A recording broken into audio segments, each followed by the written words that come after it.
Hi, I hope everybody's good today. I'm going to read a story today called A Sick Day for Amos McGee. This is Amos McGee, this older gentleman right there. And it looks like he's playing with a couple of his friends. But a little bit unlikely to have friends like an elephant and a penguin, right?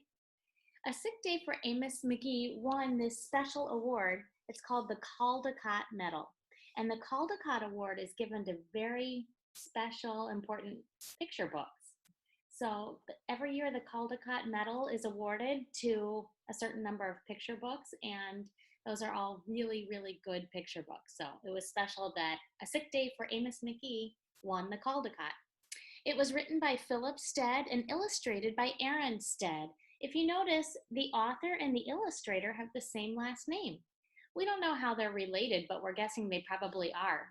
It's Philip and Aaron, and so probably it's a brother and a sister, or a husband and a wife, or maybe a mom and her son, or a dad and his daughter.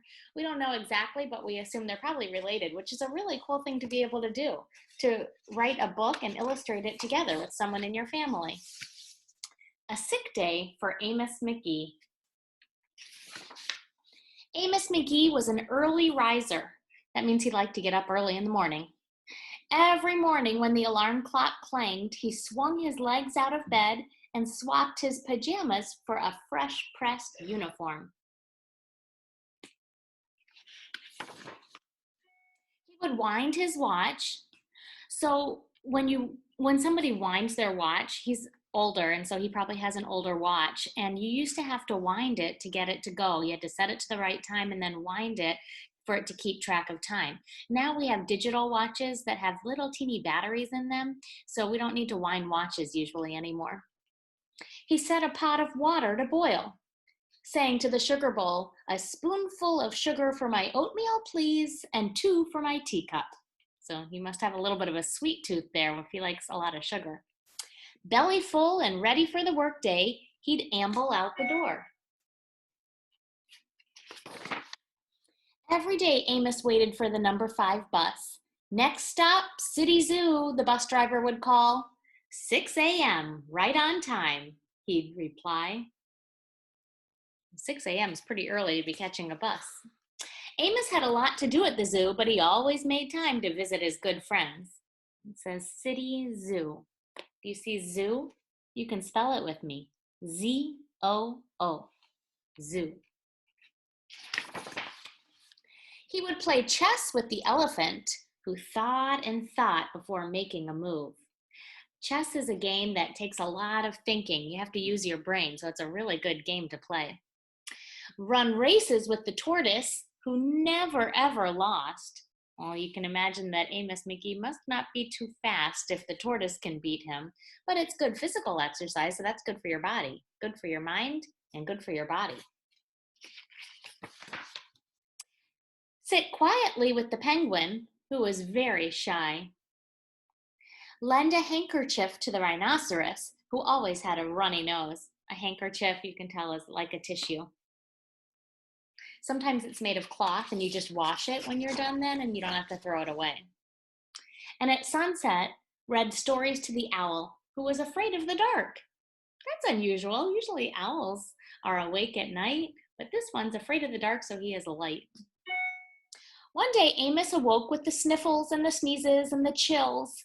He swung his achy legs out of bed, curled them back again, and said, "Ugh, I don't think I'll be going to work today." Oh, look at his nose.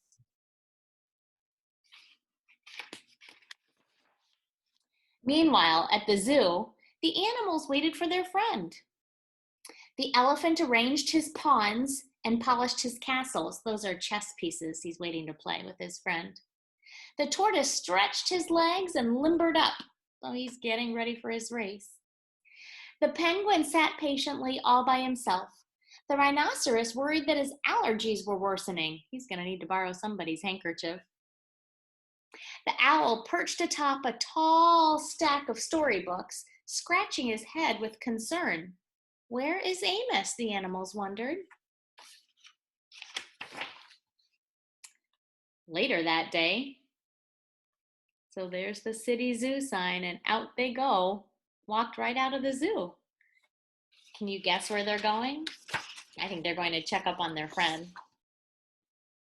What are they doing there? They're all just standing on the sidewalk? What do you think they're waiting for? Here's a clue.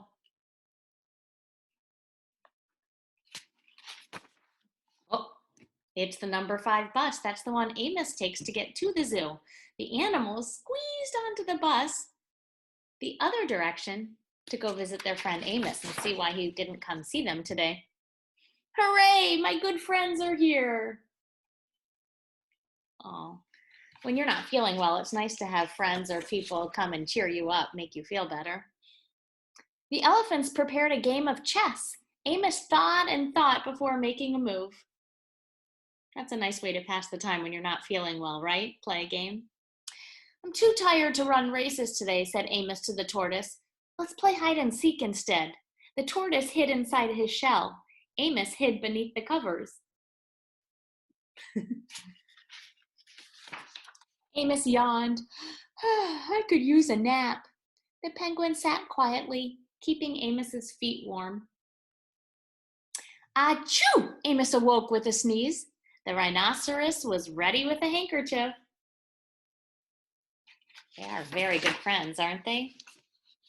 Take care of him when he's not feeling well. I'm beginning to feel much better, thank you, said Amos to his friends. He swung his legs out of bed. Perhaps we'll share a pot of tea.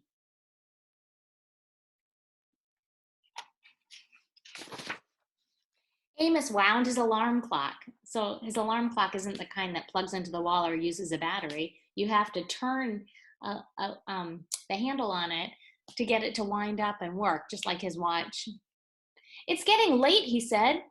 After all, we have a morning bus to catch. So Amos said goodnight to the elephant, and goodnight to the tortoise, and goodnight to the penguin, and goodnight to the rhinoceros, and goodnight to the owl, who, knowing that Amos was afraid of the dark, read a story aloud before turning out the light. Oh, they all tucked him in bed. And they decided to have a sleepover and stay right by him, make sure that he's okay. And that is the end of A Sick Day for Amos McGee. Well, if you've ever been sick, you probably know how Amos was feeling. But you probably also know that some things that can help you feel better come from your family or your friends.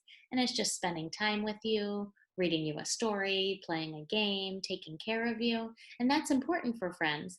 So I hope you like the story, A Sick Day for Amos McGee. See you next time. Bye-bye.